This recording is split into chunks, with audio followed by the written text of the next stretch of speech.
So most of you have probably heard that Pope Francis died on Easter Sunday. And I was moved by his passing, not because of being an ex-Catholic so much, but because he was such an incredible human being. Pope Francis seemed to be the very essence of compassion, of service, of humility, and of justice. And for someone who started out as a simple Jesuit priest, he became a standard bearer for the poor, the downtrodden. He was such an advocate for social justice and really supported the marginalized and poor people in particular. I was moved by his words from Easter Sunday service after wishing everyone a happy Easter. He seemed so frail in the video that he had one of his archbishops read his message. And he said these words, which I think are universal in their meaning. He said, "From the empty tomb in Jerusalem, we hear unexpected good news. Jesus, who was crucified, is not here. He has risen. Jesus is not in the tomb. He is alive. Love has triumphed over hatred, light over darkness, and truth over falsehood. Forgiveness has triumphed over revenge. Evil has not disappeared from history. It will remain until the end, but it no longer has the upper hand. It no longer has power over those who accept the grace of this day. Sisters and brothers, especially those of you experiencing pain and sorrow, your silent cry has been heard and your tears have been counted. Not one of them has been lost."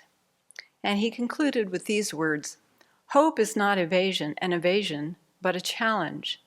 It does not delude, it empowers us."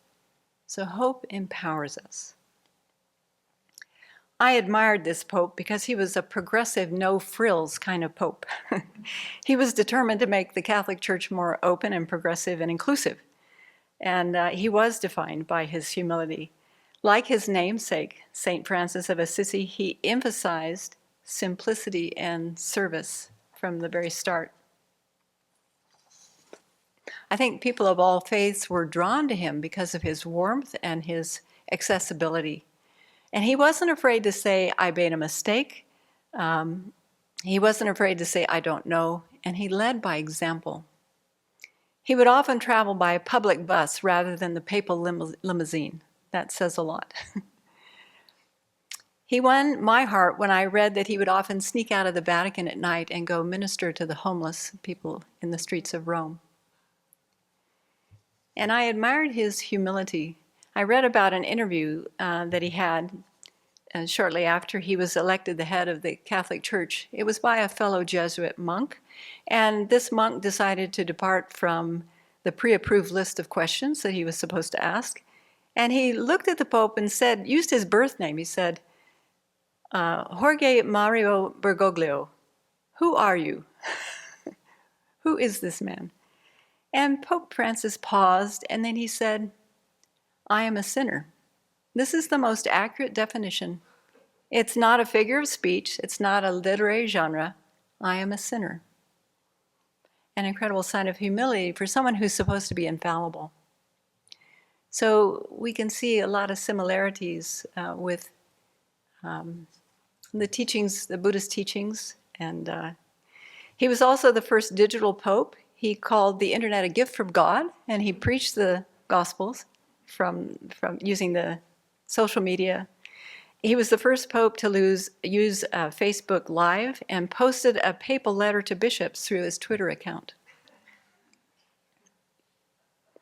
He was a real reformer, and early in his papacy, he broke with tradition to say that atheists can go to heaven if they led honorable lives.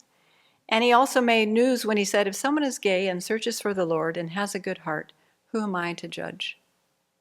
A very powerful statement. There's an annual foot washing ritual that takes place on the Thursday before Easter to imitate Jesus' washing of his disciples' feet the night before he died. And previous popes had typically washed the feet of fellow priests, but not this pope. He broke with tradition and washed the feet of refugees, other abled people, male and female inmates. I also read a moving story where he had befriended a group of trans women in Rome. And I think he raised some eyebrows when he invited them to the Vatican for lunch one day. So he was a true minister of all people. He made efforts to promote world peace, and interreligious dialogue was central to his papacy. And a year after he became pope, he persuaded the Israeli and Palestinian presidents to join him at the Vatican to pray for peace. We're going to miss him in his advocacy.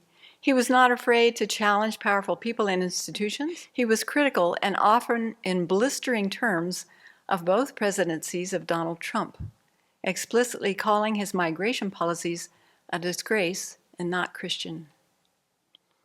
Environmental protection was a constant theme in Francis's papacy, and he often combined that with calls to protect the most vulnerable people who are often affected by environmental tragedies. So the light of his life will be truly missed. And I'll end with one of his quotes. In December of last year, he told the BBC, "A world full of hope and kindness is a more beautiful world." So let's remember him today.